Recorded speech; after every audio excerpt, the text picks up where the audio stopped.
The room went so quiet I could hear the ice settle in Denise Whitmore's glass.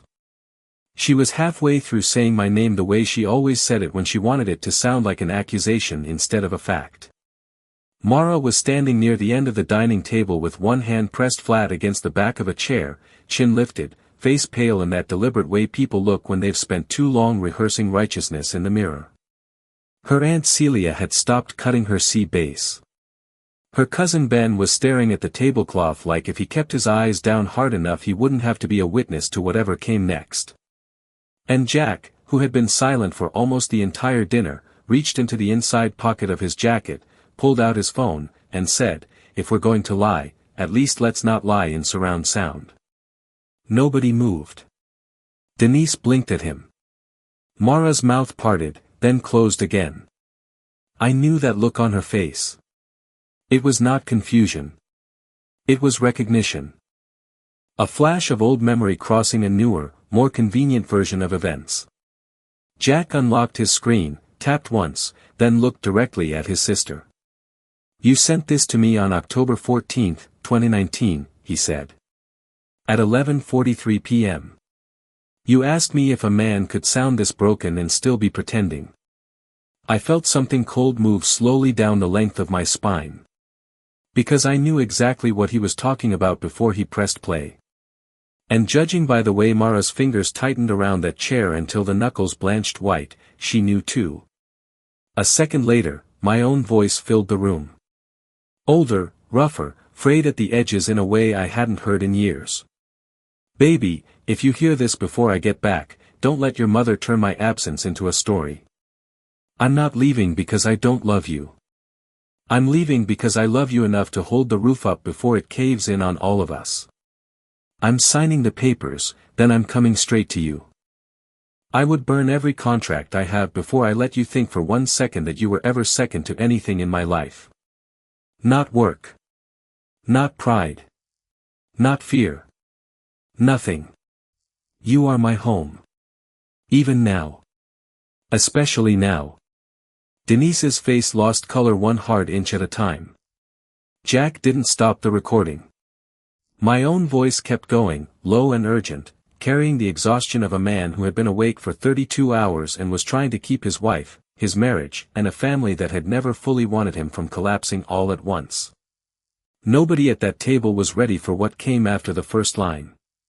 Least of all Mara.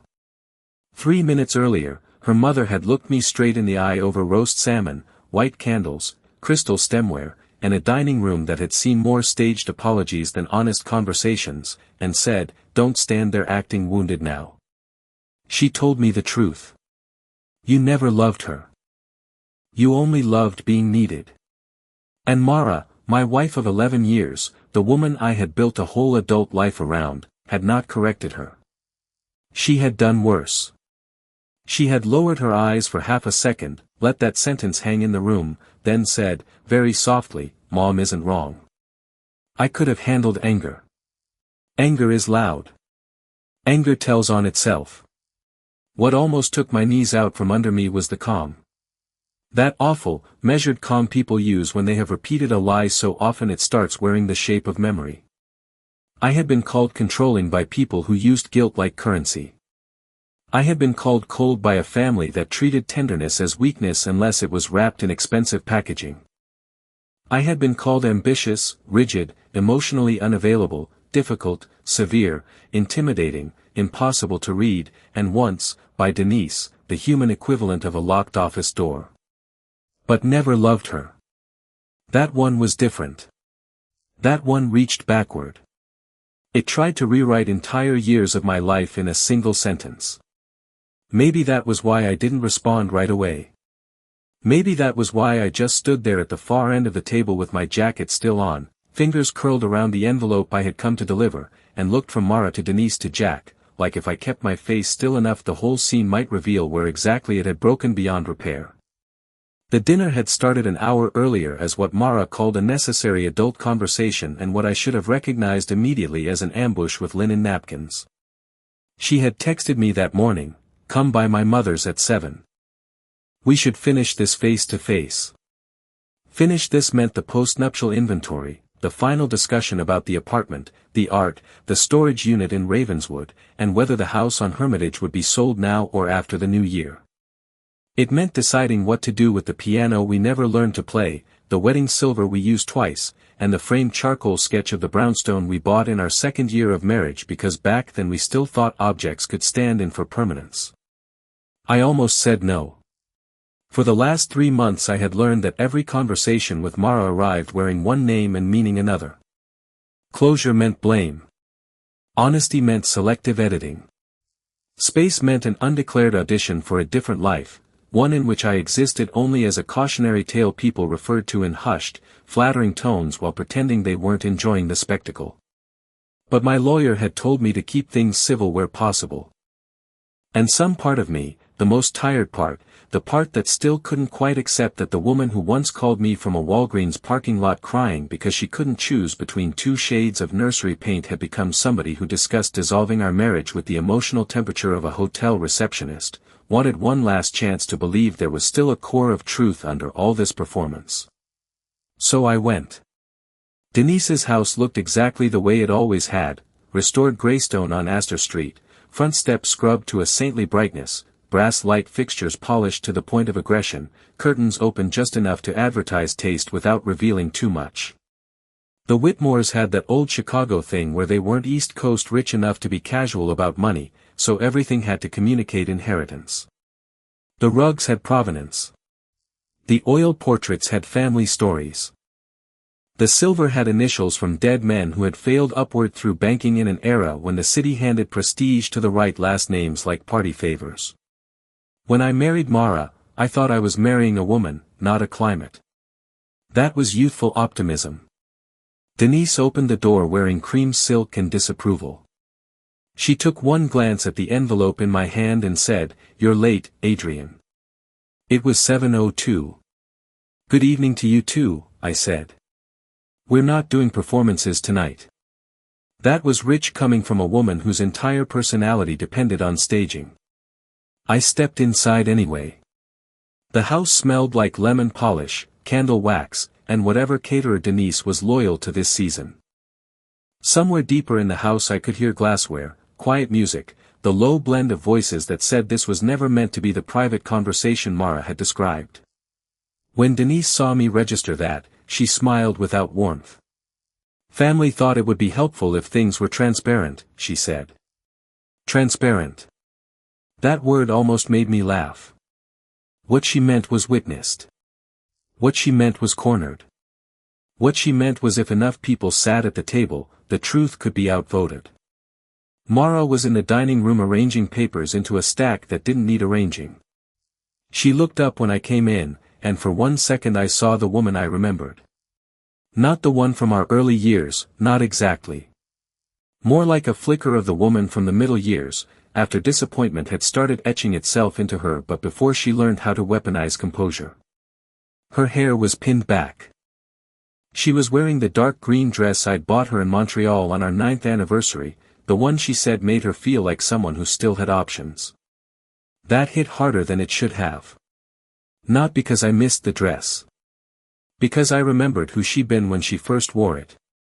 Then her face settled.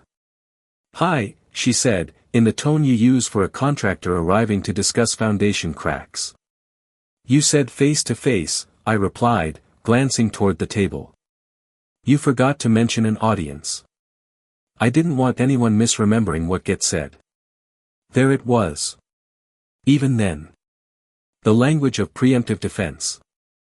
Not "let's be honest." Not "let's try to do this cleanly." Not "let's treat 11 years like they happened between 2 humans instead of rival legal teams." Misremembering. The irony should have split the chandelier in half. Jack was already seated, one elbow on the chair arm, broad shoulders folded inward the way they always were when he wanted to occupy less space than he naturally did. He was 2 years older than Mara, built like a man who had spent part of his life lifting stretchers and the rest lifting everyone else's emotional weight in silence.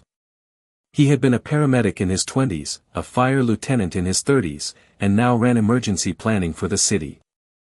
Jack didn't talk much, but when he did, it usually meant someone had already ignored too many reasonable warnings. He gave me a nod that said I see this for what it is, but I'm not sure yet whether stepping in will help. Back then I still believed he might stay neutral. That was my second mistake of the night. The first was sitting down. By the time dinner was served, the table had become exactly what Denise wanted, a tribunal disguised as hospitality. Celia asked polite questions no one answered. Ben kept drinking water like it was medicinal. Mara moved papers from one side of the table to another without once looking directly at me for longer than necessary. Denise steered the conversation with that brittle social grace women like her mistake for elegance, making tiny remarks about real estate values, reputation, emotional labor, and the cost of carrying people who do not know how to carry themselves. Every sentence was aimed at me. None of them used my name. I let it pass. That was what I had done for most of my marriage when it came to Denise. I had mistaken restraint for strategy. I had believed that if I kept showing up, kept being decent, kept paying for repairs without announcing it, kept taking her to doctor's appointments when Mara was out of town, kept answering late-night calls about tax notices and plumbing disasters and prescription insurance, eventually the performance would tire her out and she would be forced to admit I wasn't her enemy. But Denise was one of those people who experienced gratitude as loss of leverage. Every kindness made her colder, because accepting help from a man she had decided was unworthy of her daughter would mean updating a narrative she preferred intact. Mara knew that. For years I thought she hated being between us. Toward the end, I began to understand that being between us gave her something too. It gave her two different mirrors. In one, with me, she was complicated, loved, challenged, seen too clearly for comfort. In the other, with Denise, she was forever a misunderstood girl deserving rescue. And rescue is addictive when responsibility starts feeling heavy. By the time the main course had been cleared, the paperwork still sat untouched near Mara's elbow.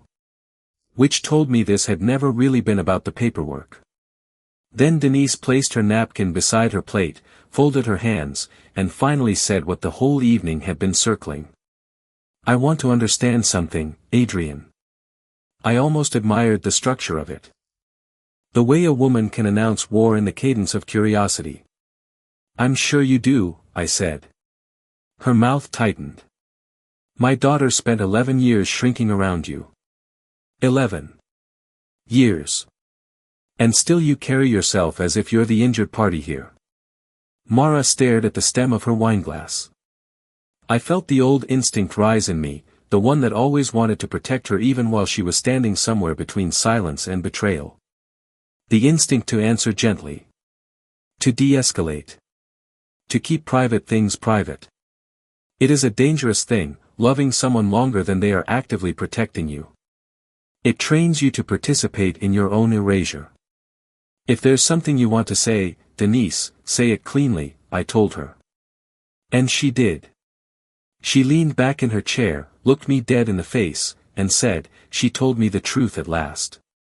You never loved her. You liked the idea of being the one she depended on, but love? No. Men who love don't make women feel alone in their own marriage. I turned to Mara. Not her mother. Mara. Because there are moments in a marriage when the entire weight of the relationship reduces itself to one decision, whether the person beside you tells the truth when truth becomes expensive. She looked at me for exactly 1 second, then said, Mom isn't wrong. And that was when Jack reached for his phone. But to understand why a single old voicemail could turn that room into a crime scene without blood, you have to understand two things about my marriage. First, Mara was not a liar by nature. She was a reviser. There is a difference, and it took me too many years to learn it. Liars invent. Revisers edit.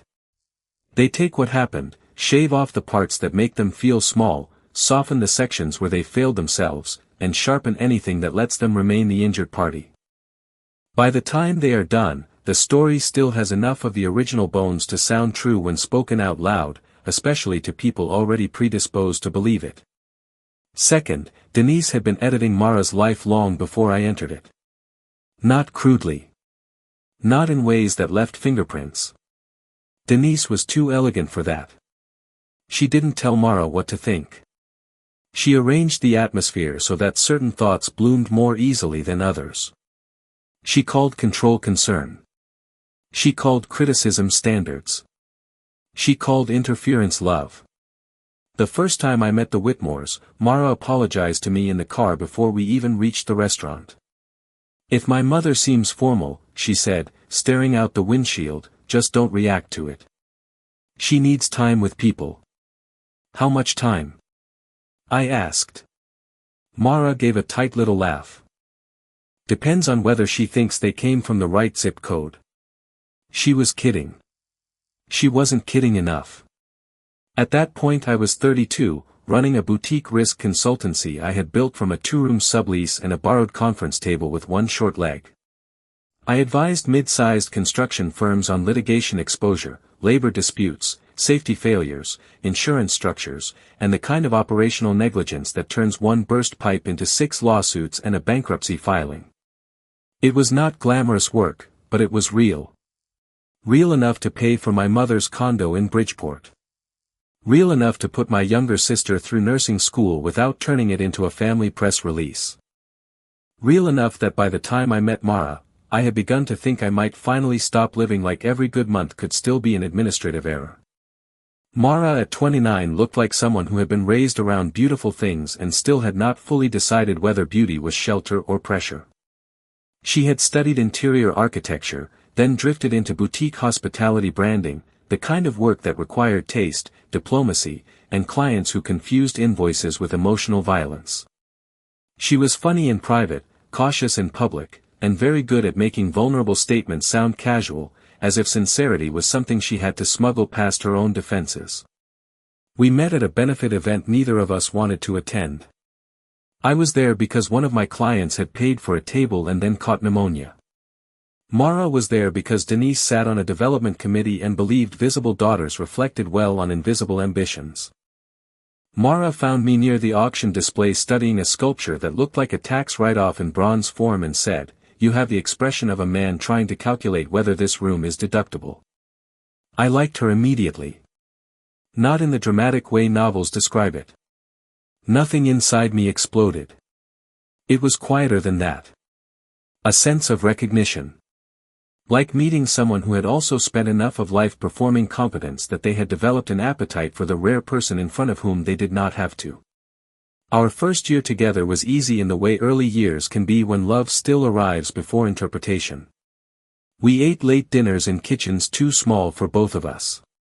She left half-read magazines all over my apartment. I learned that she hummed when drafting concepts and went stone silent when anxious. She learned that I alphabetized spices, never left a bed unmade, and had a near-superstitious need to pay bills the day they arrived. We were not opposite people. That is one of the biggest myths lazy couples tell about themselves. We were similar where it counted and different where it made us interesting. The trouble was never us at the beginning. The trouble was what happened to Mara when she crossed the invisible threshold into family space. Around Denise, she got younger. Not childish. Smaller. More uncertain. More alert to tone. More willing to abandon a perfectly good opinion if Denise raised one eyebrow and called something disappointing. The first few times I saw it, I thought, everyone reverts a little around parents. By year 3 I understood this wasn't reversion. It was training. Denise never openly attacked me when Mara could hear it clearly enough to name it.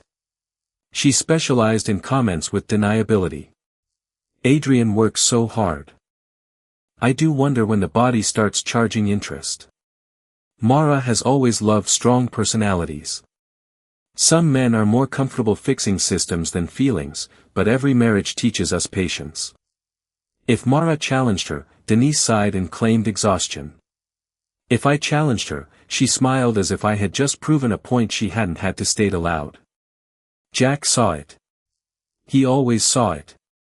That was one of the reasons Denise found him difficult. He had the bad habit of recognizing the family operating system while still being part of it. He and I were never best friends. We were too different for that.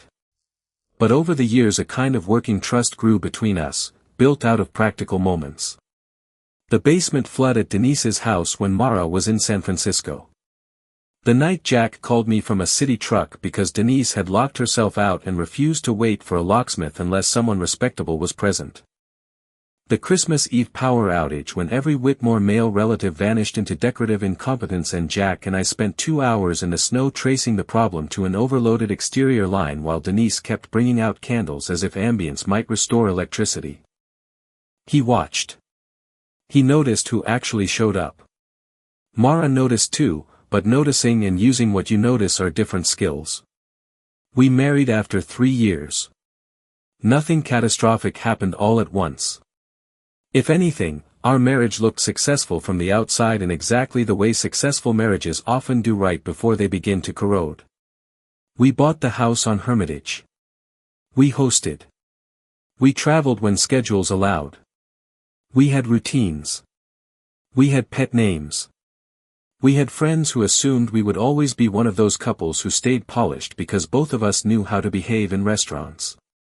What we did not have, eventually, was a way to survive disappointment that wasn't inherited from somewhere else. We wanted children. That sentence looks clean on paper. It was not clean in life. We tried for 3 years. Then doctors, then procedures, then optimism with invoices attached, then one pregnancy that ended before we let ourselves say the word nursery out loud. After that loss, everything in the marriage still looked intact if you passed it at speed. But grief is like water finding structural weakness in a wall. It doesn't need drama. Just time. Mara became more fragile in ways she hated being seen. I became more functional in ways she mistook for absence. I thought I was protecting us by staying steady. She thought I was moving through tragedy like it was another calendar problem to manage. Both of us were partly right. And Denise, as always, interpreted our pain in the most useful possible direction. If I worked late, it was because I was retreating into what made sense to me. If I stayed home, it was because I was hovering. If I spoke carefully, I was withholding. If I spoke bluntly, I was cold. There is no winning with a person who has already chosen your role in the story. The best you can do is refuse to become a caricature on command. By late 2019, Mara had launched a boutique studio with 2 partners designing interiors and branded environments for luxury short-stay properties. It was her idea. Her talent. Her taste was extraordinary when she stopped second-guessing it.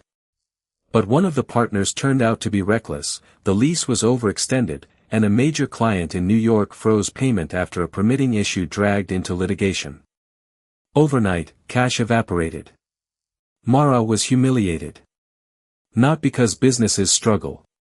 Real businesses do. She was humiliated because failure inside her family was treated like a moral smell. Something you could deodorize with enough money or distance, but never fully discuss. She didn't tell Denise the real scale of the problem. Denise found out anyway. She always did. And once she knew, she began offering the kind of help that arrives already carrying a future invoice made of shame. I told Mara we could stabilize it. We could restructure the lease, negotiate with the landlord, force the partners into disclosure, ring-fence liabilities, protect the house. I had done harder things for worse people. What I didn't tell her right away was how tight the window really was. If we didn't move inside 48 hours, the studio default could trigger cross-default language on 2 separate guarantees, one of which would expose the line of credit we had used for the house renovation. The numbers were ugly. Manageable, but ugly. The kind of ugly that makes everyone around you suddenly very philosophical about resilience until an actual signature is required. Then, because life has a cruel sense of timing, Mara got a call from her doctor. A new fertility protocol had worked. She was pregnant. 8 weeks. I still remember where I was when she told me. Parking garage level 3, under fluorescent lights that made everything look like a confession room. She was crying so hard I couldn't understand her at first, and when I finally realized they were good tears, I sat down right there on the concrete. Will stop because my knees stopped trusting me. For 2 weeks we lived inside something dangerously close to hope. Then came the bleeding. It started on a Monday night in October. Mara was at Denise's after dinner because Denise had insisted on making soup as if bone broth could supervise a pregnancy into safety. I was downtown in a conference room with 2 attorneys and a lender's counsel trying to keep a disaster from hardening into permanent damage. My phone buzzed once. Mara. Then twice. Then Jack. I stepped out and answered on the first ring. Jack's voice was low and urgent. Don't panic when you hear this. She's conscious. Denise is taking her to Northwestern. There's bleeding. The walls seemed to move a fraction closer. I'm leaving now, I said. Adrian, listen to me first. What are you in the middle of? Why does that matter? Because Mara's crying and Denise is already saying you'll choose work. I need to know if you're actually free to walk. That question cut me in half because the honest answer was no. Not for 1 hour. Maybe less. But no. The documents in front of me were the final transfer instruments on a sale I had never fully told Mara I was considering. A minority stake in my own firm. Enough to inject capital, clear the immediate exposure, protect the house, settle the studio liabilities quietly, and keep her from waking up after a hospital visit into a financial collapse I could have prevented. If I left before signing, the buyer walked. If the buyer walked, the lender filed by morning.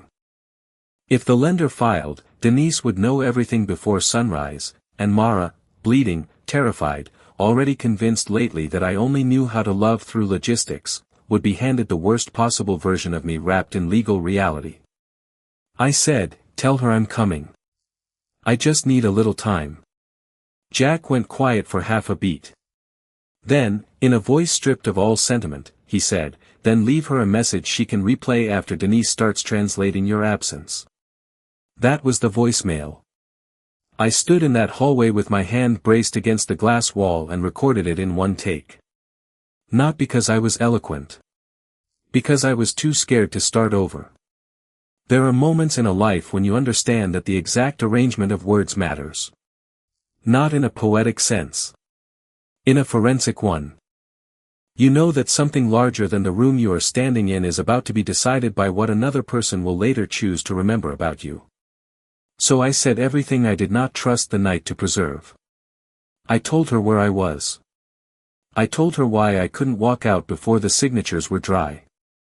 I told her I was selling part of the company because I would rather amputate my own ego than let her wake up to lawsuits and collection calls.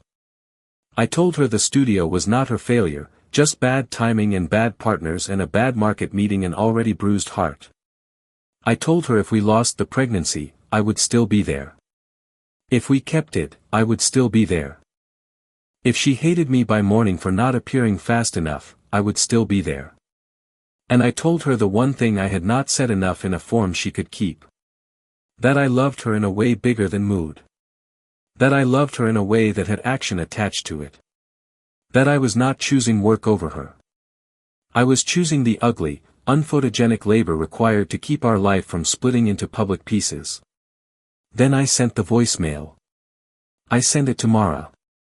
And because Jack had asked me to, I forwarded it to him too. Just in case, he texted back. At 11:08 p.m. the papers were signed. At 11:26 I was in a cab to Northwestern. At 11:41 I was standing outside the women's emergency unit being told only one family member could go in for the moment because Mara was being examined. One family member. Denise looked at me and said, I'm her mother. Like that settled the issue. Jack was leaning against the wall near the vending machines with his turnout jacket unzipped, hair damp from rain. He looked from her to me and said, he's her husband. He was not here when she needed him, Denise snapped. Jack's expression did not change. He is here now. Denise turned to the nurse before the argument could grow teeth. She went in. I stayed in the hallway with Jack, hands locked together so hard I could feel the pulse hammering in the tendon of my thumb. After a while he asked, did you get it done? Yes. Then whatever story gets told about tonight, remember that too. I laughed once without humor. That sounds like a warning. It is. People in pain will grab the version that hurts least to carry. That doesn't automatically make it true. Mara lost the pregnancy at 1:13 in the morning. I remember the time because the doctor told us gently, and something inside me, maybe the part that had already started separating grief into manageable units, reached for structure the way a drowning man reaches for the nearest solid thing. Mara stared at the blanket over her knees as if the wrong answer might still reverse itself if she didn't blink. I sat beside her bed and held her hand. Denise stood near the window and cried in delicate intervals, each one audible enough to underscore the tragedy, each one silent enough not to smear her mascara. When the doctor left, Mara finally looked at me. "Were you signing those papers while this was happening?" she asked. There it was. Not how are we going to survive this. Not tell me again why you stayed. The first crack. I said yes because I had run out of energy for defensive choreography. She closed her eyes. I knew it, Denise whispered from the window. Jack made a sound in the back of his throat like a man discovering he had wandered into a church run by opportunists. I wanted to fight then.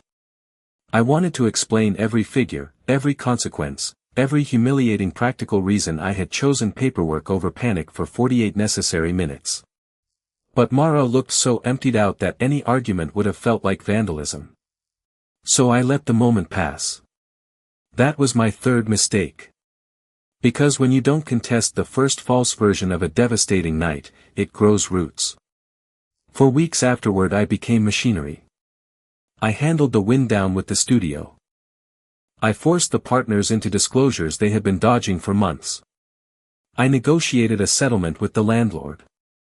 I moved liabilities. I sold the stake. I buried my pride so deep even I couldn't find it. The house stayed protected. Mara never saw the worst of it. Her name never hit a docket. No vendor came after her. No bank called her mother. No one at Denise's club got to whisper about foreclosure over halibut. And because I did all of it quietly, the rescue arrived to history looking like nothing. That is the problem with invisible labor. If people do not watch you lift the beam, they assume the ceiling was never falling. Mara knew some of what I had done. Not all of it. I was not hiding things to deceive her. I was staging information. Trying to give it to her in portions she could survive. I told myself that was mercy. Maybe part of it was control. Love and control can wear frighteningly similar clothes when a person you adore is breaking apart and you become convinced your steadiness gives you the right to decide what should reach them and when. I know that now. At the time I only knew she had stopped sleeping properly, stopped trusting her own body, and started looking at me like I was a witness from the wrong side of an accident. The therapy began 6 weeks later. Mara quit after 4 sessions. I stayed for another 8 on my own because the therapist, a patient woman with silver hair and a kind of gaze that stripped excuses down to studs, said something to me during our joint work that lodged under my skin. You keep presenting your love like an engineering report, she said. It is thorough, defensible, and full of proof. But grief is not a courtroom, Adrian. If she needs you emotionally and receives a strategy memo, she will still leave lonely. I hated her for a week because she was right in a direction I didn't know how to correct. Mara and I stabilized after that loss in the way damaged buildings sometimes remain standing. A visitor might even call them beautiful if they never looked closely at the cracks. We learned how not to mention certain dates. We resumed dinners. We took a trip to Quebec and had a near-perfect weekend except for the hour on Saturday afternoon when Mara disappeared into a cathedral bathroom and came back with the flat, composed face she used whenever memory had just gone for her throat. We hosted Christmas. We attended weddings. We performed adulthood at a high enough level that everyone who did not live inside our house called us solid. Then the pandemic years rearranged the world, and for a while shared fear made us kinder to each other. That did not last. By 2023 the old fault lines reopened, only now they had new language. Mara said I monitored rather than listened. I said she narrated conflict as if accountability were an act of aggression. She accused me of always turning pain into management. I accused her of turning every hard conversation into a referendum on my character, so we never had to discuss the actual problem at hand. None of this happened in one explosive sequence. Most marriages die by weather. A little temperature drop here. A little erosion there. Then one day somebody asks when it stopped feeling safe to tell the truth, and neither person can identify the exact season. The first time I heard Ellis Vaughn's name, it arrived disguised as a recommendation. Mara said a friend of a client knew a brand strategist who could help reposition one of her freelance hospitality accounts. He's smart, she said. Annoyingly smart. One of those men who enjoys correcting room tone. I remember looking up from my laptop and saying, that sounds exhausting already. She smiled. You'd hate him. That should have been the joke it appeared to be. Instead, it became prophecy. Ellis was divorced, handsome in the deliberate soft focus way some men cultivate once they realize women will mistake attentiveness for depth if the timing is right. He wore expensive knitwear, owned too many opinions about architecture, and had the languid confidence of someone who had never had to carry a family through any season uglier than disappointment. When I finally met him at a launch event 18 months later, he shook my hand with the exact amount of firmness a man uses when he wants to communicate civility and rivalry in one gesture. I disliked him instantly. Not because he was having an affair with my wife. Not yet. Because he was the kind of man who would eventually be one if conditions allowed. And conditions, by then, were allowing plenty. Mara had begun telling stories about our marriage in fragments that made me recognizable only in outline. To her friends I was difficult to reach. To Denise I was permanently preoccupied. To herself, I think, I was becoming the man who had left her alone on the worst night of her life. Everything after that could be arranged around the emotional architecture of that belief.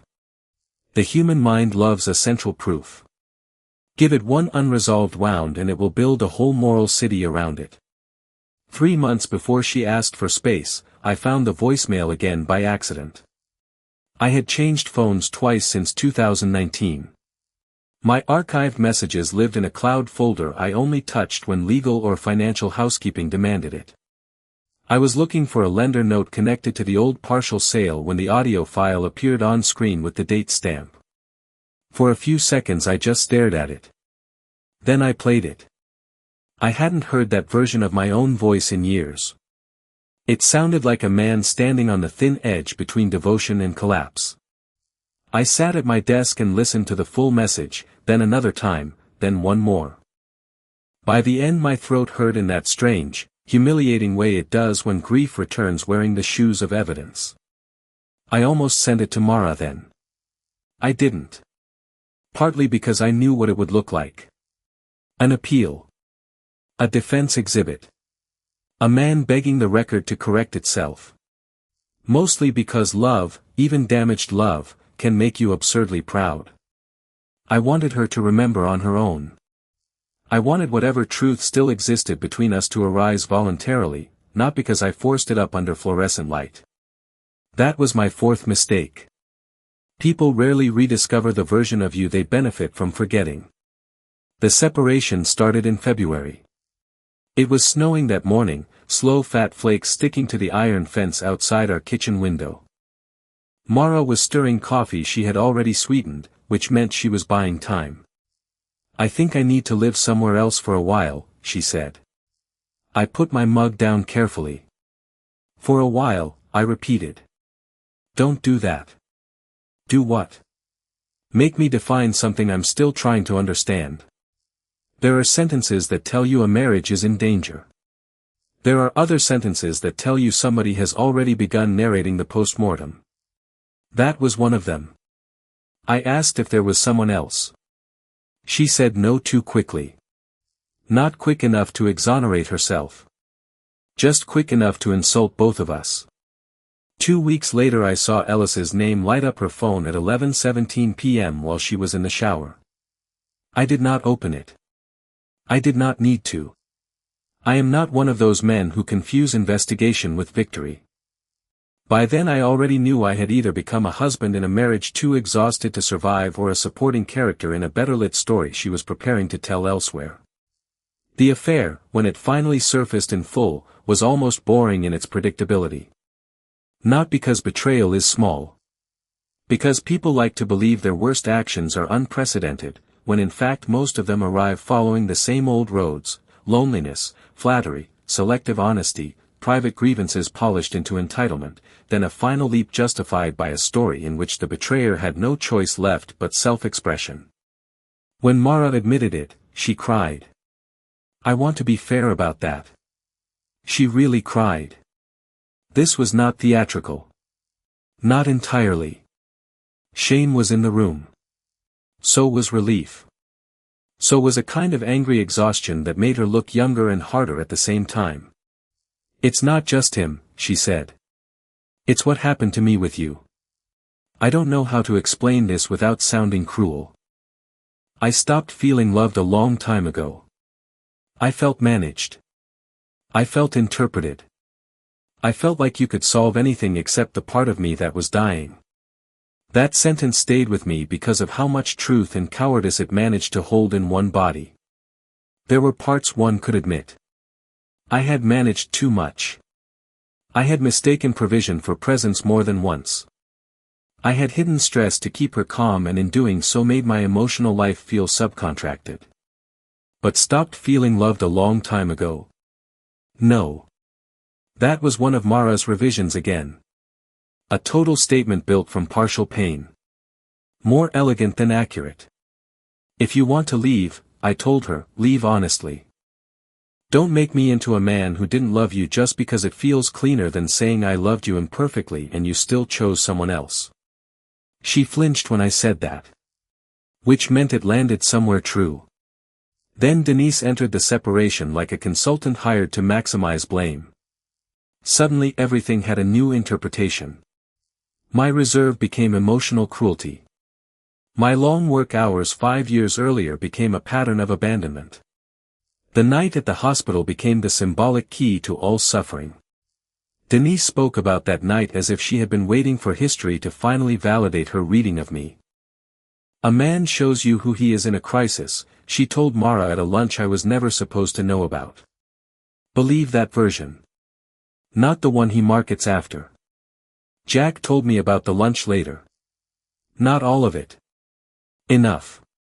We were standing outside a city training center after his niece's charity 5K. He had just handed me a paper cup of coffee so bad it felt punitive.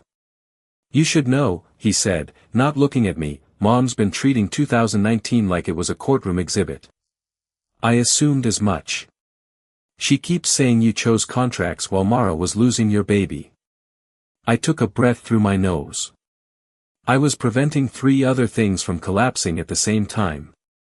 I know that. Does Mara?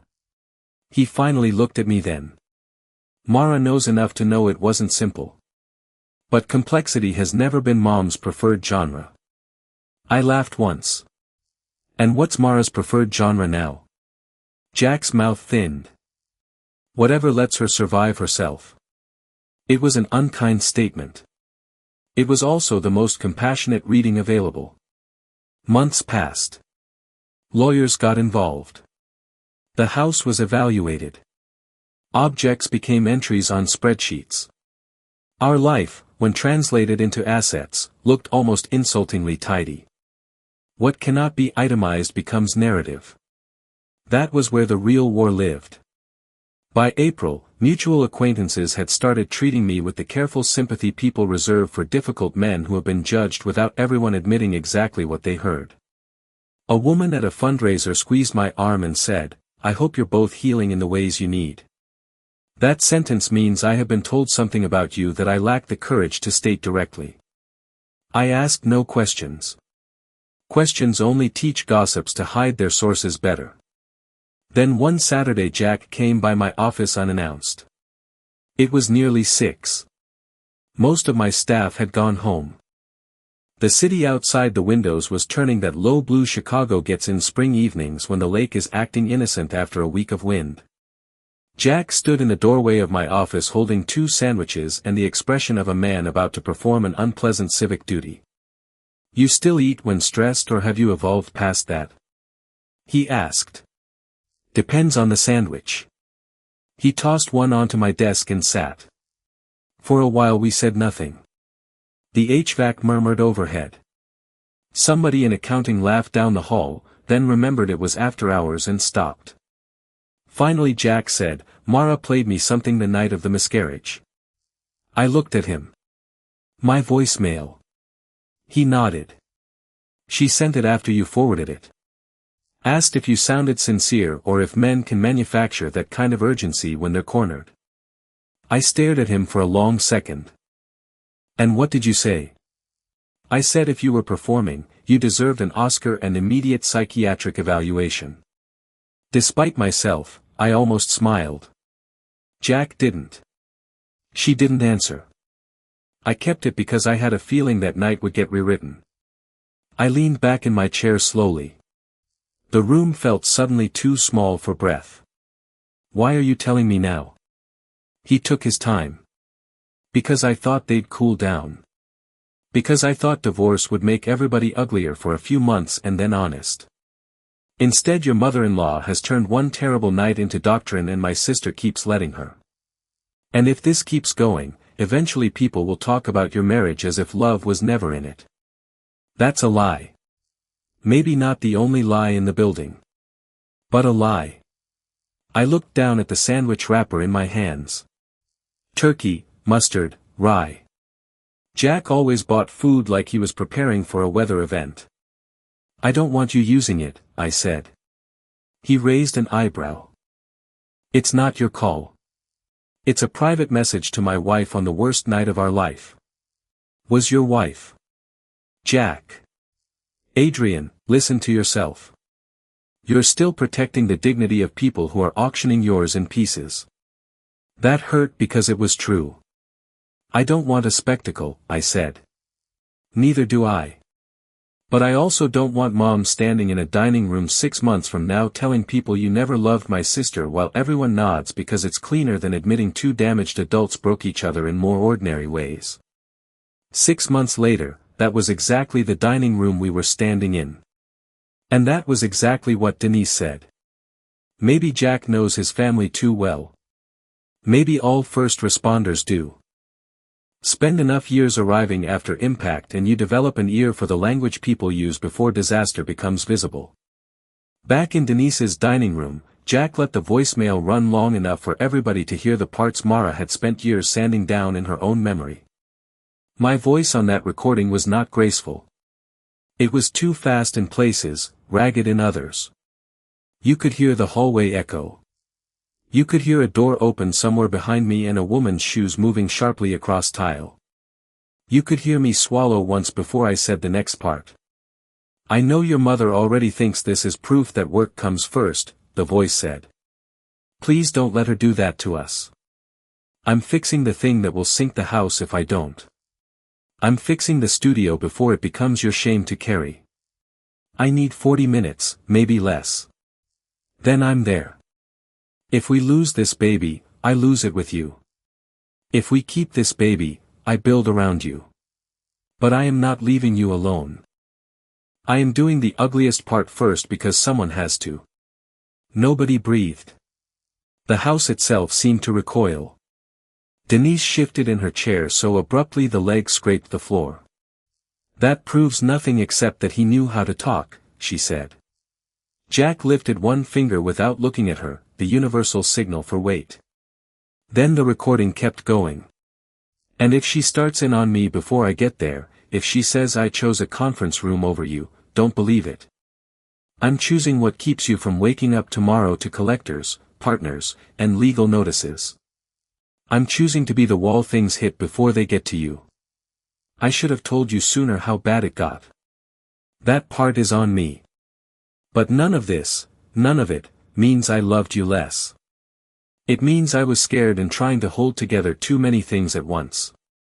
I'm sorry for every time my love sounded like logistics. I am still yours.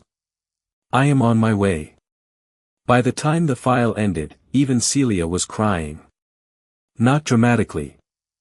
Just a stunned, quiet leak of tears from a woman who had come expecting one more Whitmore family correction and had instead been handed a clean recording of history refusing revision. Ben looked at Mara, then at me, then dropped his eyes so fast it was almost reverent. Denise recovered first, which did not surprise me. Some people have never met a fact they could not try to outlive. One voicemail, she said, voice clipped. One emotional performance on one terrible night does not erase years of neglect. Jack finally set his phone face down on the table and turned to her. No, he said calmly. But it does erase the lie you just told like it was family scripture. Denise's nostrils flared. Watch your tone. Why? Because yours has been so exemplary. Mara spoke then, the first sound she had made since the recording ended. Jack. Her voice shook. He looked at her, and whatever he saw there only made him straighter.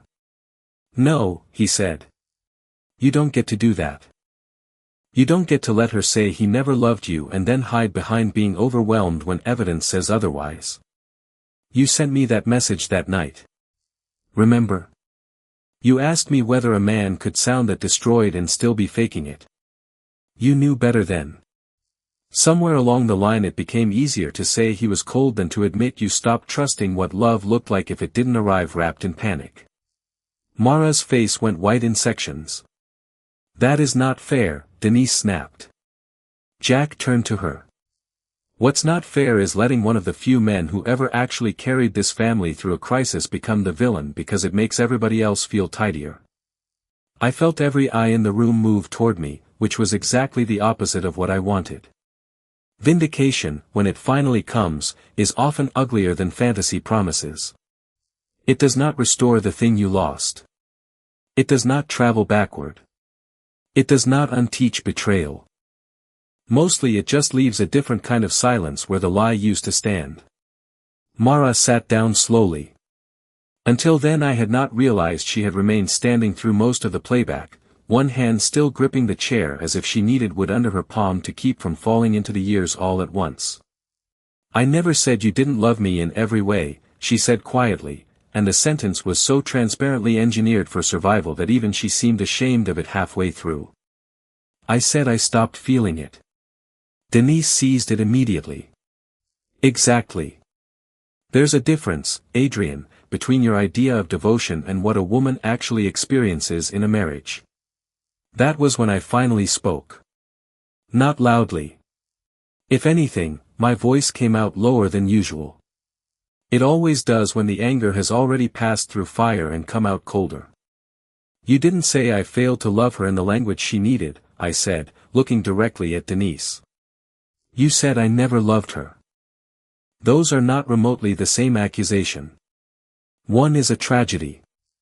The other is character assassination. Denise opened her mouth, but I kept going. Not to overpower her. To keep the truth from being interrupted back into fragments. If Mara wants to say I was difficult to live with, say it. If she wants to say I confused sacrifice with connection sometimes, say it. If she wants to say grief changed us and I did not always meet her inside it the way she needed, say all of that. I can bear honest criticism. What I will not bear is having 11 years reduced to a fiction convenient enough to make everyone else innocent. Mara stared at me with the bleak focus of someone watching a house she used to live in burn from the sidewalk. I wasn't trying to make everyone innocent, she said. No. I reached into the inside pocket of my jacket and pulled out the envelope I had arrived with. For a second Denise looked triumphant, as if this was finally the paperwork scene she had prepared for. It was paperwork. Just not the kind she expected. I slid the documents onto the table and nudged them toward the candles. Jack leaned forward first. Ben after him. Mara did not touch them. Denise said, with that brittle disdain she always used when paper threatened to become evidence, what exactly is this supposed to prove? That memory is not the only record in the world, I said. The first document was the sale agreement for the minority stake in my company. October 14, 2019. Executed at 11:08 p.m. The second was the debt resolution package for Mara's studio, including the landlord settlement, the guarantee release, and a side letter that kept her personal exposure out of public filings. Her name was on every page where it needed to be protected and nowhere it needed to be harmed. The third was the wire confirmation. The fourth was a memo from my attorney, time-stamped the following morning, confirming that if those signatures had not been completed that night, the buyers would have withdrawn, the lender would have accelerated, and the cross-default provision would have triggered by noon the next day. Celia pressed a hand to her mouth. Ben actually whispered, "Jesus." Mara looked at the top page like it was written in a language she had once spoken fluently and forgotten under stress. "I never saw these," she said. "I know." "Why?" There was no accusation in her voice that time. Just devastation. Maybe that was worse. I answered honestly because anything less at that point would have been another form of cowardice. "Because I was trying to keep you afloat," I said. "Because you had just lost the pregnancy. Because every time money became visible in your family, dignity got turned into theater. Because I thought if I handled it quietly, we could grieve one catastrophe instead of three." I paused. Then added the part one should have said years earlier. "And because some part of me believed that if I loved you hard enough behind the scenes, I'd eventually be understood without having to explain myself." Mara shut her eyes. A tear slipped loose, then another. "Why wouldn't you tell me?" she whispered. "I did tell you pieces. You didn't want the full numbers. You said the details made you feel like your skin was buzzing. So I waited for a calmer season." I gave a tired, humorless smile. Turns out calmer seasons are a myth rich people tell themselves when the walls haven't cracked yet. Even Denise didn't interrupt that. Jack was reading through the documents now with the methodical attention of someone who had learned in emergency work that details are often the only honest witnesses left after panic leaves the room. He turned a page, then another. "Mom," he said without looking up, "he's not exaggerating. If this deal didn't close that night, Mara's studio default would have reached the house." Denise tried for indignation. Then he should have said something at the time instead of acting like some silent martyr. I looked at her. Really looked. At the woman who had spent over a decade auditioning every version of me for villainy because gratitude would have required a humiliating update to her taste. "Would you have let him say it?" I asked Jack quietly. Jack didn't answer. He didn't have to. Everyone at that table knew the answer. Denise would have interrupted. She would have reframed. She would have called it manipulation, masculine theatrics, control by finance, emotional accounting, anything except what it was, an ugly sacrifice made under time pressure by a man who loved her daughter badly in style sometimes, but never in substance. Mara opened the sale agreement with shaking fingers. "You sold part of your firm?" she said. 10%. For me. That question almost undid me. Not because I needed the credit. Because of the tense. As if the answer had ever been in doubt. "For us," I said. At the time I still understood those words to mean the same thing. She lowered her face. Denise, cornered now by both evidence and the moral discomfort of witnesses, retreated into the last territory available to people like her, theory. "Love is not just paying bills and making arrangements," she said. "A woman can still be profoundly alone with a competent husband."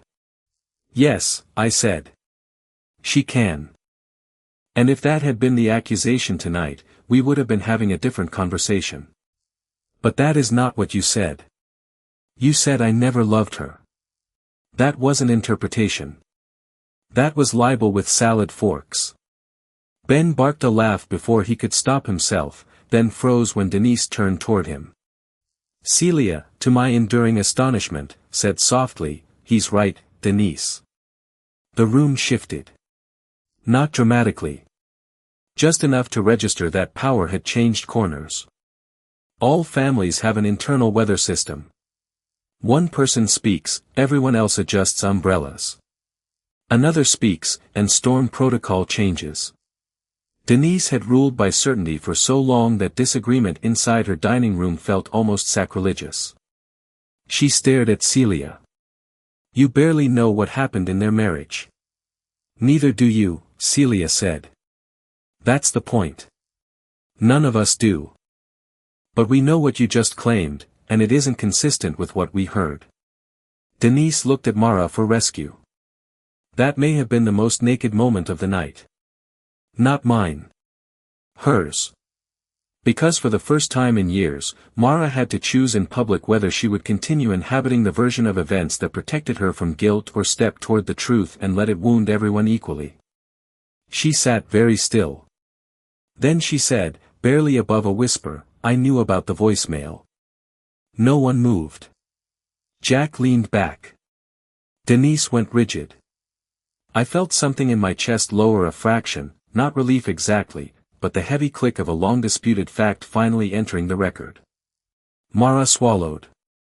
"I forgot the exact words," she said. "At least I told myself I forgot. But I knew how you sounded. I knew what you said that night. And I let it blur because if I remembered it clearly, then I had to admit something I didn't want to admit." Denise's voice sharpened. "Mara, think carefully." "No, Mom." That was the first time all evening Mara sounded like the woman I had once married instead of the daughter Denise could still rearrange with tone.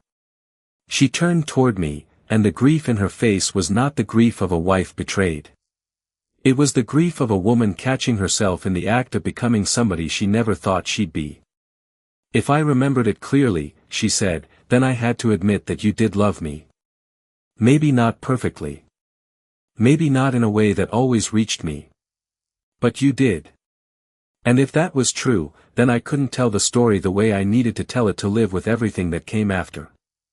The sentence landed with surgical precision. Even Denise flinched. I don't know if Mara understood, in that moment, how rare honesty becomes once people have invested enough in the opposite. Maybe she did. Maybe that was why she looked like the truth itself was burning on the way out. Everything that came after was Ellis. The affair. The separation. The months of letting friends, cousins, and a mother with a superiority addiction believe that my absence on one catastrophic night explained the whole collapse of our marriage. It was easier to betray a man who had never loved you than a man who had loved you badly, imperfectly, stubbornly, concretely, and still somehow not enough to save what hurt between you. That distinction matters. One version makes you victim alone. The other makes you human. And being human is far less marketable. Denise tried one last time. "You were grieving. You were confused. He did fail you in many ways. Don't let one performance make you disloyal to your own experience." Mara looked at her mother and said a sentence I had waited 11 years to hear from someone at that table. "Mom, stop using my pain like it's proof of your instincts. If you've never watched a woman like Denise Whitmore lose narrative control in her own house, it is difficult to explain the violence of the silence that follows." She did not shout. Women like Denise almost never shout when they're losing. Volume implies desperation. Instead she went still in that expensive, dangerous way that means the accounting will be deferred. "I see," she said. Jack, who had probably been seeing for decades, let out a breath. Then all eyes came back to me, which I hated. Because what exactly is a man supposed to do in the center of his own vindication when he no longer wants the marriage back and no longer trusts the room enough to celebrate being right? There is no graceful choreography for that. I looked at Mara. This would have been the moment, in one of those smaller stories people tell because they cannot stand ordinary endings, where I crossed the room, she apologized in complete form, Denise broke, everyone learned something redemptive, and love reassembled itself out of the shards. Real life is stingier than that. I did not cross the room. Mara did not offer the kind of apology that can resurrect years. And Denise, if she learned anything that night, would process it the same way she processed all unwelcome truths. Privately, resentfully, and far too late to spare anyone the damage already done. What happened instead was quieter. And because it was quieter, it mattered. I said, I'm not here for absolution. Mara's lips parted. I came to drop off the revised property inventory and the buyout amendment. That's what's in the other half of the envelope. But if we're going to dissolve a marriage, we are not going to do it over a version of me that never existed. I won't let your mother narrate 11 years into a cartoon because it makes betrayal easier to plate and serve. No one had anything to say to that. So I gathered the evidence copies, left the originals on the table, and slid the actual settlement packet toward Mara. Review them with your attorney, I said. The house sale timing is flexible. I'm releasing the claim on the design inventory. Keep anything tied to your current projects. I don't care about the furniture. The piano goes if you want it. If not, donate it somewhere that teaches kids who don't have to audition for worthiness. Ben looked like he wanted to disappear under the tablecloth. Celia started crying again. Jack said nothing. He didn't need to. The entire room already understood that the center of gravity had shifted. Not because I had won. I had not won anything worth wanting. But because truth, once spoken cleanly enough, has a brutal way of stripping decorative power off everybody standing too close to the lie. Mara stood as I turned to leave. Adrian. I stopped. I did not turn yet. When I finally did, she had taken 2 steps toward me and looked younger than she had all evening. Which is to say less defended and more doomed by honesty. You did love me, she said. It was not a question. It was not enough. But it was true. Yes, I said. The room held still around that word. Then she asked the only question left worth asking. Why didn't you ever make it easier to feel? I could have answered that 100 different ways. Because I grew up in a house where panic had bills attached. Because my father taught me that love is what keeps the lights on when tenderness is too expensive. Because every time life got dangerous, competence arrived before language. Because somewhere along the way I started trusting what I could carry more than what I could say. Because men like me often learn devotion as infrastructure and then act shocked when no one calls the building beautiful. Instead I said the smallest, truest version. Because I was better at protecting a life than inhabiting it. And by the time I understood the difference, you'd already started leaving. Mara cried then. Not delicately. Not in the aesthetic way grief performs when there is still an audience to persuade. She cried like the room had finally become too honest to survive in dry-eyed. I let her. There is a cruelty in rushing to comfort someone the moment truth catches up to them, especially when that truth cost you years.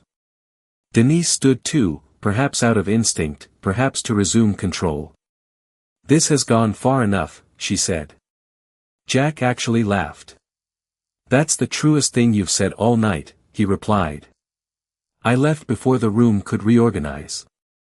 That is a skill I learned late and wish I had learned younger. Not every vindicating moment is yours to stand inside until it cools. Sometimes dignity is exiting before the people who diminished you recover enough to renegotiate the meaning of what just happened. Outside, Astor Street was damp and black under the lamps. The rain had stopped without fully clearing the air. My car sat half a block down because Denise's preferred stretch of curb was reserved, unofficially but ruthlessly, for people she deemed properly expected. I stood on the sidewalk for a second longer than necessary. The envelope was lighter in my hand now. Chicago in early spring has a particular cold to it, not winter anymore, but the kind that still knows how to get inside cuffs and collarbones if you underestimate it. I breathed once, then again. Behind me the door opened. Of course it did. Mara came out without a coat. That was so like her it almost made me smile. A woman raised among expensive objects and immaculate hosting who still forgot weather whenever emotion got bigger than self-presentation. I took off my jacket automatically and held it out. She looked at it, then at me, with a face that seemed to understand the cruelty of muscle memory better than either of us wanted. You don't have to. I know, I said. She took the jacket anyway. For a minute we stood under the weak cone of the front lamp like two people waiting for a car that belonged to another life. I'm sorry, she said at last. I believe she meant it. That matters. It just wasn't magic. For what part? I asked. Not to be vicious. To be precise. She closed her eyes briefly. For letting that night become a weapon. For letting my mother use it. For repeating things I knew were not fully true because they made it easier to live with what I'd done. For making you carry both the original hurt and the edited version after. A long time ago I would have softened on the spot. That is another thing people misunderstand about love. It is not just what makes you stay. Sometimes it is what makes you dangerously available to partial repair. I had spent too much of my life being generous with unfinished accountability. Not anymore. Thank you for saying it, I replied. She nodded like the sentence struck somewhere lonely. Jack shouldn't have had to be the one to do that. No. He shouldn't have. She looked back toward the house. Light moved behind a second-floor curtain. Denise, no doubt, already arranging the aftermath into positions that would preserve whatever remained of her authority. Then Mara asked, did you ever think we would make it through? There are questions people ask when they want truth and when they want anesthesia. This was truth. For a long time, yes, I said. Longer than was probably wise. And at the end? I considered lying. But we had already missed that train by several years. At the end, I thought we might still save the marriage if we could stop auditioning innocence long enough to talk like adults. But by then you wanted relief more than repair. And I wanted honesty more than continuation. Those are not the same destination. She looked at the sidewalk. I did love you, she said quietly. I know. She gave a sad little laugh. That feels almost worse. It usually does. Another silence. Then, there's something else you should know. I waited. Ellis asked me to move to New York in June.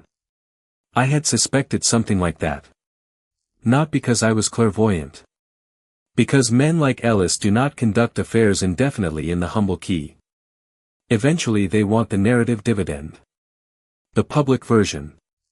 The brave choice. The life rebranded as authenticity. Are you going? I asked. Mara pressed my jacket tighter around herself. I don't know. I said maybe. Then everything started feeling rehearsed. Like I was living inside a story that was flatter than the damage that created it.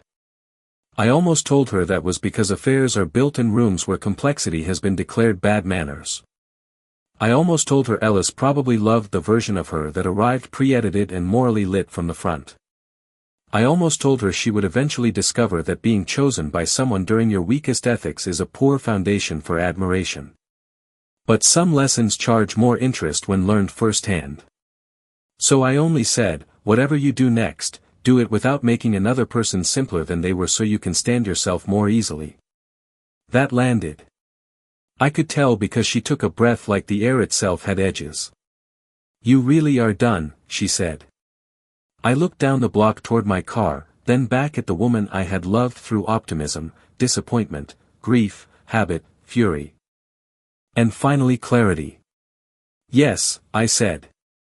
There it was. Not rage. Not revenge. Just the clean end of something that had been dying too noisily to hear itself. Mara handed back my jacket. This time our fingers brushed and neither of us pretended not to notice. I hope someday, she said, voice breaking, you get loved in the way you were trying to love. That one almost stopped me.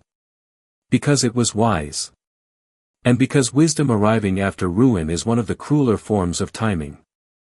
I hope someday, I replied, you stop needing pain to be one-sided before you can face it. She nodded once. Then she went back inside. I drove home with the windows cracked an inch despite the cold. The city was mostly dark in the way only large cities ever are, not actually asleep, just tired of explaining themselves. At a red light on LaSalle, I looked at my own reflection in the windshield and had the strange sensation of meeting someone who had been misdescribed to me for years. Not by strangers. By people I had fed, driven, covered, carried, and forgiven. And, if I was honest, by myself too. Because part of growing older is admitting the stories other people tell about you are not the only ones that can deform a life. You tell your own. I had been telling myself for years that patience was nobility, that silence was maturity, that absorbing distortion without protest made me the stronger adult in the room. Sometimes that is true. Often it is just fear wearing a tuxedo. Fear of being misunderstood more loudly if you defend yourself. Fear of looking petty. Fear of confirming what difficult people already want to believe about you. Fear, most of all, that if you put your version down plainly and it still isn't enough, then there will be nothing left between you and the possibility that love really failed. When I got home, the house on Hermitage felt like a well-appointed museum of unfinished conversations. Half the art had already been tagged for inventory. 2 shelves in the den were bare where Mara had packed books last week. Her ceramic bowl still sat by the entry table holding 3 old keys and a button no coat now owned. I poured a drink, then didn't touch it. Instead I sat in the dark living room and listened to the refrigerator hum 3 rooms away like domestic life practicing absence. At 11:52 my phone buzzed. Jack. I answered. You home? He asked. Yes. Good. That was it for a second. Then I said, you didn't have to do that. Yeah, he replied. I did. I leaned back against the couch. Your mother will never forgive you. My mother has a waiting list, he said dryly. Despite myself, I laughed. He let me have the laugh before adding, more seriously, I'm not team you, Adrian. I'm not anti-Mara either. I'm team facts. There are enough disasters in this city without me letting one into my family because everybody likes the cleaner script. I know. Do you? Because you spent years acting like if you held still enough, truth would eventually introduce itself. It doesn't. Somebody has to let it in. I rubbed a hand over my face. That sounds annoyingly like personal growth from a government employee. Don't make me come over there and ruin your evening with practical compassion. The thing about Jack was that he never performed intimacy. He simply showed up in the shape required. Thank you, I said. He exhaled. For what it's worth, I think she knew. Not all the details. But enough. The message. Your face at the hospital. The way you kept the studio fallout off the public map. She knew enough. She just built around something else instead. I know. That doesn't make her evil. No. Just weak in a direction that became expensive. I thought about that after we hung up. Weak in a direction that became expensive. That described more marriages than any vow ever would. The next morning Denise called me at 8:14. I let it ring out. She left no voicemail. At 8:22 Mara texted, I told Ellis not to come by. I also told my attorney to use the revised house timing. Thank you for not humiliating me last night when you could have. I stared at the message for a long time. Then I replied, I wasn't trying to humiliate you. I was trying to stop the burial of facts. She sent back, I know. Nothing after. For the next 2 weeks the family fallout moved in predictable waves. Celia called once to say, with the reverence of a woman addressing a witness after a highway crash, I think we all owe you more than one apology. I told her not to start a group project. Ben sent an email consisting of one sentence, I was a coward at that table for months and I won't pretend otherwise. It was more than most men manage in a lifetime. Denise sent nothing. Not a word. Her silence, for once, was not superiority. It was recalculation. As for Mara, she moved through the remaining legal process with a new and visibly heavier honesty. She stopped using the hospital night as shorthand for everything wrong between us. When her attorney tried to argue emotional abandonment in one of the early draft positions, she struck the phrase herself. I know because my lawyer sent me the revised version with a note that read, "Some people arrive late to reality, but apparently not too late." That made me smile for the first time in weeks. We met twice more in person before the divorce finalized. Both meetings were almost unnervingly civil. No false intimacy. No performative hostility either. Just two adults sitting across from each other at a conference table, discussing the liquidation of a shared life with the kind of care usually reserved for fragile items no one wants to admit they dropped. At the second meeting, Mara handed me a small box. Inside was the old brass compass I had bought in Montreal from an antique dealer who claimed, with suspicious confidence, that it came off a 19th-century survey vessel. Mara used to keep it on her desk because she said it made indecision feel historical rather than personal. "This was always yours," she said. "You stole it in 2018. Borrowed. For 6 years." I was emotionally attached to the theft. It was the closest thing to easy laughter we had shared in months. Then she said, quieter, I listened to the voicemail again. The whole thing.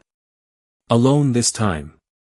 "I don't know why I'm telling you that except maybe because I think you deserve to know I heard it without anyone making me." I turned the compass over in my hand. "And?" She looked at the table. "And I don't think I understood how frightened you were that night." I only understood how frightened I was. For a long time I treated those like competing truths. They weren't. No apology can refund years. But some can stop the hemorrhaging of meaning. "Thank you," I said. She nodded. Then added, with a bleak honesty that would have saved us if it had arrived 5 years earlier, "I think I needed you to fail in a way simple enough to justify every complicated thing I wanted later." I held her gaze. "I know." She accepted that without defense. That may have been the single most adult thing we ever achieved together. The divorce became final in September. No courtroom scene. No fireworks. Just signatures, filings, waiting periods, and a brief email from my attorney with the subject line complete. I sat in my office after reading it and felt, not relief exactly. Relief is too bright a word. What I felt was clearance. Like a runway after weather. The house sold that winter. A young couple bought it, both teachers, both so visibly in love during the walk-through that I had to excuse myself at one point under the pretense of taking a call. I left the piano with the house after all. A week later the new owners wrote to say their daughter had started picking out melodies on it with one finger and enormous seriousness. That pleased me more than I expected. I moved into a smaller place near the river with less crown molding and fewer rooms in which memory could stage ambushes. I kept the compass on a shelf by the window.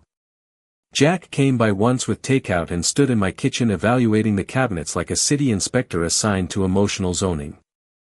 "This is more you," he said. "You mean cheaper to heat. I mean fewer places for ghosts to hold committee meetings." He wasn't wrong. As for Denise, the most I heard was secondhand. She and Mara fought more openly after the dinner than they ever had before. Not continuously. Denise did not believe in continuous conflict, she believed in strategically timed disapproval. But something fundamental had cracked. Once a daughter sees her mother use pain as leverage with full clarity, the machinery never sounds innocent again. Mara did not move to New York with Ellis. They lasted another 4 months. That also did not surprise me. Affairs often survive secrecy better than sunlight. Once ordinary life arrives with bills, scheduling, laundry, and the inconvenience of being fully known, many grand passions discover they were mostly scaffolding around escape. I learned this not from gossip but from Mara herself. She called one evening in February, months after the divorce, and asked if I would be willing to meet for coffee. Not dinner. Not drinks. Coffee, the beverage of people trying to be sincere without trespassing. I almost declined. Then I realized I no longer needed to protect myself from her in the old way. Clarity, once earned, is excellent insulation. We met at a quiet place in Lincoln Park on a Tuesday at 4. She looked different. Not worse. Just less curated. As if some invisible committee had resigned from inside her. We talked about ordinary things first. Work. Her new apartment. Jack's blood pressure, which she said was now permanently affected by family genetics and city employment. Then, after the cups were half empty and the easy topics exhausted themselves, she said, "Ellis and I are over." I waited. I realized, she said slowly, that he liked the version of me that had already made everyone else the problem. The minute I started admitting my own part in things, he looked at me like I'd broken the contract. That must have been inconvenient for the brand strategy. She laughed unexpectedly. Really laughed. "There you are," she said. "That awful timing. One of my signature gifts." The laughter faded. Then she said, "I'm not telling you because I want anything. I know better than that. I think for a long time I confused being understood selectively with being loved deeply. Those are not the same thing." I stirred my coffee though it no longer needed stirring. "No," I said. "They aren't." She looked at me over the rim of her cup. "Are you happy?" It was such a naked question I almost mistrusted it on instinct. But she meant it plainly. So I answered plainly. "Some days," I said. "More importantly, I'm peaceful in ways I wasn't. I don't wake up trying to preempt misunderstanding before breakfast. That helps." Mara nodded slowly, like she was taking notes too late for the exam. Before we left, she said one last thing. "For what it's worth, I don't tell the story that way anymore." "What way?" "That you never loved me." I held her gaze. "Good. Because if you did, I'd have to send Jack with a speaker system to every room you entered." She smiled with tears in her eyes. "He'd enjoy that too much." On the walk back to my car, I thought about how strange adulthood is. You spend years believing justice will look like restoration, when more often it looks like accurate language arriving after irreversibility. You don't always get the person back. You don't always get the time back. Sometimes all you get is the truth entering the room too late to save love but early enough to save your name. And maybe that has to be enough. The last time I saw Denise was at a charity board event 3 months after the coffee with Mara. We were both there by accident of overlapping donor ecosystems and a city too small for people with long memories. She approached me near the coat check in a navy dress that probably cost more than my first car and said, without preamble, "Mara tells me you're doing well." That sentence contained 4 unspoken clauses and at least one tax strategy. "I'm fine," I said. She inclined her head. "I suppose there are things we both might have handled differently." For a second I considered letting her have that. The elegant half-apology. The social truce. The old temptation to smooth a hard edge because public life is easier when no one bleeds on the marble. Then I remembered the hospital hallway, the dining room, the years of tonally sophisticated diminishment, and the extraordinary labor of dragging one factual sentence back from a grave people had prepared for it. "Yes," I said. "There are." And because I had finally grown allergic to euphemism, I added, "But if we're being accurate, some of those things were not mutual mistakes. Some were choices you made repeatedly because contempt felt more natural to you than correction." Her jaw tightened by half a degree. There she was. The real woman beneath the linen etiquette. "You always did prefer bluntness," she said. "No," I replied. "I just got tired of paying interest on everyone else's refinements." Then I took my coat and left her standing there with the exact expression of someone who had spent her whole life mistaking social polish for moral advantage. That moment gave me more peace than I expected.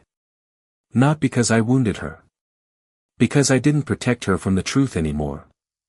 That is different. These days, when people ask why my marriage ended, I tell them a version that can survive daylight. I say grief changed us.